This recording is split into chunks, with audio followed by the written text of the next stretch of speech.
Rugby is a game of collisions, whether it's making tackles, breaking tackles, or throwing big fens, which means your upper body strength, power, and robustness are a non-negotiable if you want to step up as a go-to player. But let me guess, you're stuck in the trap a lot of the athletes we work with face. You're stuck doing a chest day, a back day, and God forbid, you're doing an arm day. Well, you'd be happy to know we break that cycle today, which is why in this video today, we are going to be giving you an athletic upper body strength and power session template that you can steal to create your own athletic upper body workouts. This is going to tick off your explosive power, your upper body strength, and your robustness, which means you'll be dominating every collision. Let's get into it. Look, the conventional bro split may work for the average gym goer, just wants to look a little bit better in the mirror, but if you're an athlete that wants to step up, who needs to juggle strength, speed, and power across the board, simply not going to cut it. And this is where the RTS framework comes in.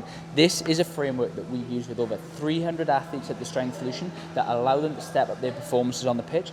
It's because three simple criteria. Number one, we start fast, finish slow. This means that the high CNS activities go at the start, so we can give it the most beans when we're fresh. Number two, we start complex, finish simple, which means we can actually dedicate enough brain power to the high skill work where it's needed. And then number three, we always start with the high priority stuff and finish with the low priority stuff. So here's the RTS framework in all its glory, and here's how you're going to structure it for upper body. Remember, before we go blow the brakes off some heavy pressing, we want to make sure that we're prepped and ready to lift. So what we're going to be doing here is a simple three-piece. We're going to use a shoulder dislocation where you're just going to create some space through that upper body, trying to get those shoulders nice and warmed up because our next exercise is going to require it. Once you've done that, one of my other favorite exercises that I think all rugby players should use is some form of hanging.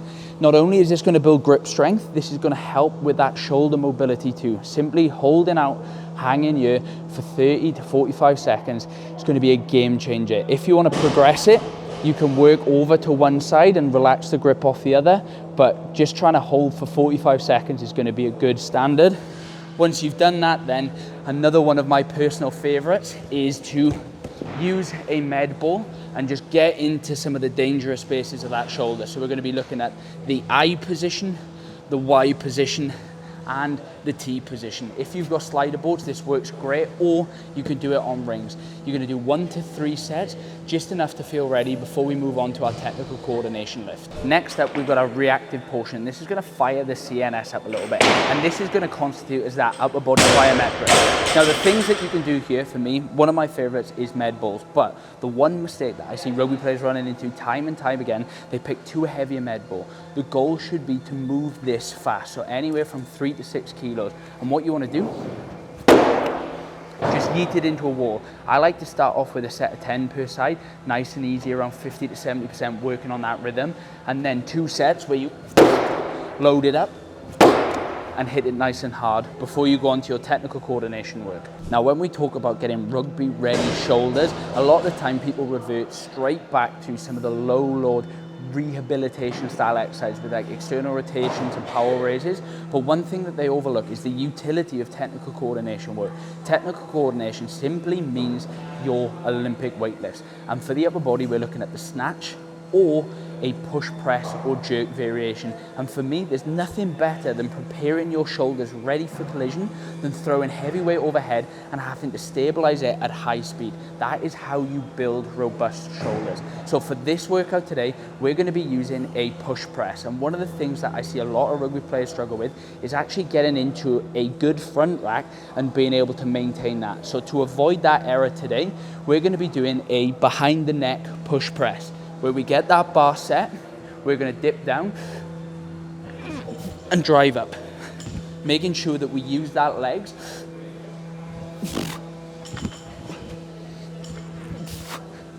If you're feeling fancy, you can do an unbroken set like that, which is going to really teach position and making sure that you utilize that energy well.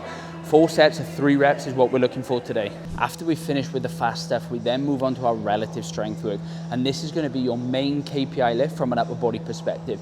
Whenever designing your program, there should be one emphasis point for the lower body, one emphasis point from the upper body. And from the upper body, you can pick from an incline press, an overhead press, a dip, and a bench press. And this should be dependent on your strength, ratios. Now, we've made a full video on strength ratios, which you can find somewhere here, but that will help give you an idea of what exercise you should be placing where when designing your relative strength work. For this workout, we're going to be using a flat bench, and we're going to be doing 4 sets of 3 reps, but you can do this from anywhere between 2 to 6 reps, around 80 to 90% of your 1 rep max. And once you have done your set of bench, what we're going to look at is pairing that with an upper body pull variation. Now, I always like to include my pull-in chin-up variations in the A series, as I feel like this is the best exercise for rugby players as you work through the biggest range of motion available at the shoulder.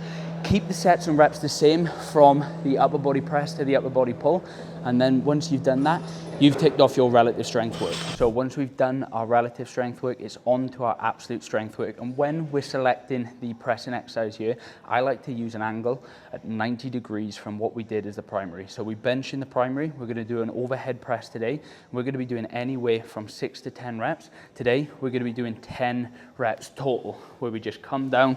And I like to use a neutral grip on these exercises just to make sure that we're keeping that shoulder in the most stable position the majority of the time of our training.